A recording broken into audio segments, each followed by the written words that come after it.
इसके साथ साथ शहरी सिंध में पूरे जो अगर हम बात करें कराची, हैदराबाद, टंडोलायार, टंडोजाम और जो अतराफ़ी शहर हैं सक्कर दीगर मुकामात, वहाँ पे बड़ी अपडेट्स देखने में आई हैं बानी मुत्तहदा कौमी मूवमेंट अल्ताफ़ हुसैन से मुतालिक। और मज़ार क़ायद पे जनाब ये बात की निशानदेही की गई है मज़ार क़ायद के अतराफ़ में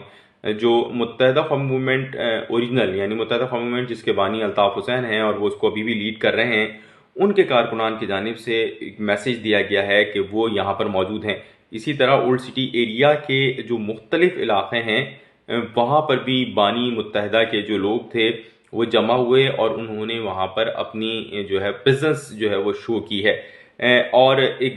जानिब जहाँ जूता फेंका जा रहा था वहीं उससे कुछ फासले पर बानी मुत्तहदा कौमी मूवमेंट अल्ताफ़ हुसैन साहब को साल 2023 की मुबारकबाद दी जा रही थी और कहा जा रहा था कि साल 2023 जो है वो बानी मुत्तहदा का होगा और उनके ऊपर से पाबंदियाँ जो उन पे हैं वो पाबंदियाँ हटाई जाएंगी और उन पाबंदियों को हटाने के बाद जो बानी मुत्तहदा हैं वो इस पाबंदियों को हटाने के बाद वो ना सिर्फ तकरीर कर सकेंगे बल्कि उनकी पार्टी सियासत में भी हिस्सा लेगी और उनको कह रहे थे कि साल 2023 के जो इंतखाबात होंगे उसमें मुत्तहदा कौमी मूवमेंट यानी मुत्तहदा कौमी ओरिजिनल जो कि 90 में जहाँ पे उसका हेड ऑफिस था वो जनाब मुत्तहदा कौमी मूवमेंट जो है वो लीड करेगी और वो कराची और शहरी सिंध में मेजॉरिटी हासिल करेगी। ये उनके